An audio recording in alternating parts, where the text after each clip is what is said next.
लगता है जाने क्यों। मैं तो जो भी कहूँ तुम्हें इकरार लगता है जाने क्यों। छोड़ो भी ये अदा, पास आके जरा बात दिल की कोई कह दो ना। हे शोना, हे शोना, हे शोना, हे शोना।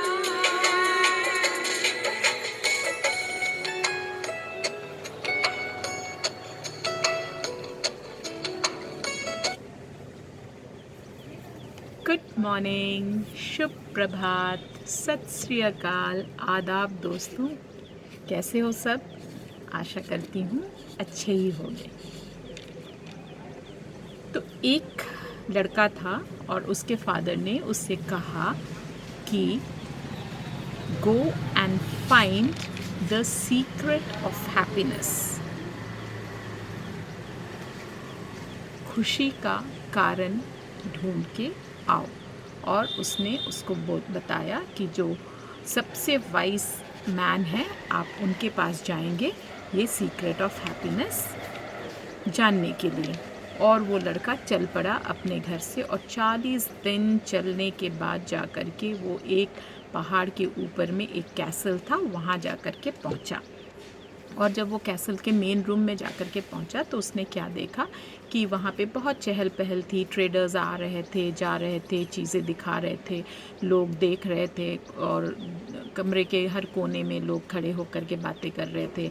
और एक साइड में एक टेबल लगी हुई थी और वहाँ पे बहुत ही डिलीशियस फूड्स वो किए हुए थे, मतलब रखे गए थे खाने पीने के लिए। और जो वाइज मैन था वो वहाँ पे हर किसी से जा कर के मिल रहा था, पर्सनली सबसे बात कर रहा था। और ये लड़के को भी 2 घंटे इंतज़ार करना पड़ा अपने टर्न के लिए, जब वो वाइज मैन उसके पास आकर के पहुँचा और लड़के से पूछा, हाँ क्या बात है, कैसे आना हुआ? तो लड़के ने बोला कि मेरे फादर ने मुझे यहाँ भेजा है and I have come to know the secret of happiness. तो उस वाइज मैन ने उस बच्चे को बोला कि अभी तो मेरे पास वक्त नहीं है, तुम एक काम करो, एक चम्मच लो और उसमें ऑयल डालो और वो लेकर के तुम पूरे महल, इस कैसल की वो राउंड लगा करके आओ। 2 घंटे में सब देख करके मेरे पास वापस आ जाओ। लेकिन ध्यान रखना कि इससे एक बूंद तेल भी नीचे ना गिरे। अब लड़का ने वो चम्मच उठाया और उसमें तेल डाली और वो लेकर के चम्मच चल पड़ा। सीढ़ियों से ऊपर गया, नीचे आया, यहाँ वहाँ सारे तरफ वो घूम करके 2 घंटे के बाद वापस आया without spilling a drop of oil. तो उस वाइज मैन ने उससे पूछा कि क्या देखा तुमने? क्या तुमने मेरे डाइनिंग हॉल में जो शैंडलियर्स लगाए थे, पर्शियन शैंडलियर्स, वो देखे? या तुमने वो हमारा बहुत खूबसूरत सा जो गार्डन है जिसको लगाने में, बनाने में हमने 10 साल लगा दिए? या फिर तुमने वो लाइब्रेरी के शेल्फ्स देखे जिसमें बहुत ही अच्छे अच्छे किताबें हमने डिस्प्ले कर रखा है? क्या देखा तुमने? तो बच्चा बड़ा ही वो थोड़ा सा हिचकिचाया और फिर उसने बोला कि मैंने तो कुछ भी नहीं देखा। मेरा तो पूरा टाइम इस चम्मच को देखने में था ताकि इसमें से एक बूंद तेल भी ना गिरे। तो उस बुज़ुर्ग वाइज मैन ने उससे कहा कि एक काम करो, अब वापस से जाओ और ये सारी चीज़ें देख करके वापस आओ। फिर उस लड़के ने वापस से वो चम्मच उठाई और वापस जा कर के वो सारी चीज़ें देखने लगा। और वो बहुत, मतलब एक एक चीज़ को बारीकी से उसने देखी।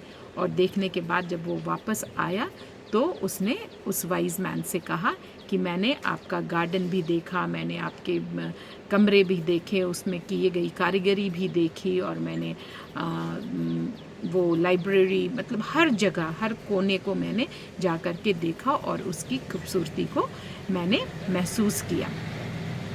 तो बुज़ुर्ग इंसान ने कहा कि वो सब तो ठीक है, लेकिन इस चम्मच में जो तेल लेकर के तुम गए थे वो कहाँ गया? तो लड़के ने देखा कि अच्छा, ये घूमने फिरने के चक्कर में, देखने के चक्कर में मैंने तो इसके ऊपर ध्यान ही नहीं दिया और ऑयल जो था वो पता नहीं कहाँ गिर गया। तो वाइज मैन ने उसे कहा कि अब मेरी बात ध्यान से सुनो। See the Marvels of the world, दुनिया की सारी खूबसूरती देखो, ज़रूरी है उसे देखना, बट जो चम्मच में तेल है तुम्हारे साथ, तुम्हारे हाथ में, उसको भी नहीं भूलना है। मतलब लाइफ में कहीं भी आप ट्रैवल करें, ज़िंदगी आपको किसी भी मुकाम पर ले जा कर के पहुंचा दे, लेकिन आपको अपने आप को नहीं भूलना है। आप कौन हो और आप कहाँ से आए हो, इस बात को हमेशा ध्यान में रखना है। Never lose your character. आपकी खुद की क्या कैरेक्टर है, आपके ट्रू एथिक्स क्या हैं ज़िंदगी के, उसको आपको नहीं भूलना है। आपने चारों तरफ घूमना है, फिरना है, देखना है, चीज़ों को समझना है, लेकिन ये नहीं भूलना है कि आप खुद कौन हो और आप कहाँ से आए हो। That is true happiness. So never forget who you are and what is important in your life. So keep rocking, keep loving. Love you all. God bless. Good day. Mwah.